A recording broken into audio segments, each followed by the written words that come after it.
Hey guys, Jsnow, a quick episode of World of Newscraft. So the new mount, $25 mount is out. The armored bloodwing mount is now available, and it's basically an armored bat. So I tried to get some footage of people who had it. It makes me feel so poor. It's like, can't afford $25 mount. But then again, I'm not really a big fan of these $25 mounts. Like, I think Blizzard could be putting resources into something else. But then again, you think about it, the mount design maybe costs, let's say $1,000. Let's say the mount design costs $1,000.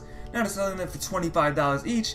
It'll only take like what, maybe 100 people to buy it to get the money back. So it's pretty much like a great money dump for Blizzard. So I mean, if you guys want to buy the mount, feel free to do so. I mean, it does look pretty cool, but then again, I'm not a big fan of $25 mounts. But if you want to ride a bat, go for it. Now, according to this tweet, Grosscrawler is now changing the vengeance caps.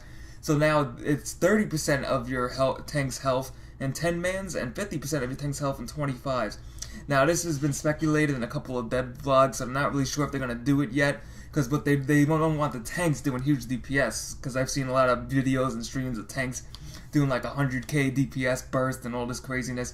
So I'm just wondering how this change is going to work, because is it going to affect aggro, because sometimes tanks have trouble with aggro.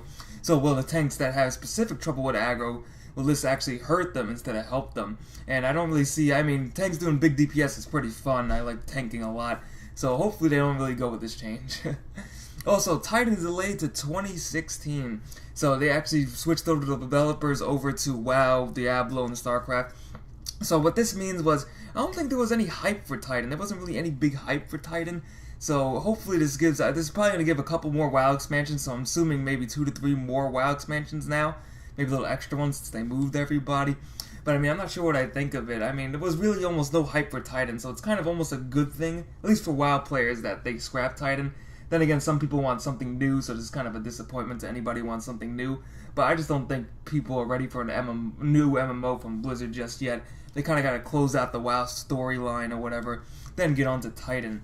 Now, next thing is more world events in patch 5.4. So what they mean is they're going to be testing out like the Baron stuff. They're going to be testing out the Baron stuff in 5.4, maybe add a couple more of those like events to the mix, so that should be pretty interesting. Then we have Battle.net offline mode. They're still working on it now. I wasn't looking through much information about it. I mean, I know they're still working on it, but I just wonder why they didn't put this in the first place, because it's sometimes annoying to have people, like let's say you have a lot of people playing WoW, and they keep popping up every 5 seconds, bothering you when you're doing your raids and stuff. I'm just really surprised they did not actually, like do anything to actually to actually make that like now. Like it should have been in patch 5.3. It's like, we want offline mode and we want it now. So hopefully they do it sometime soon. Now I think blacksmithing is already easy to level in 5.3.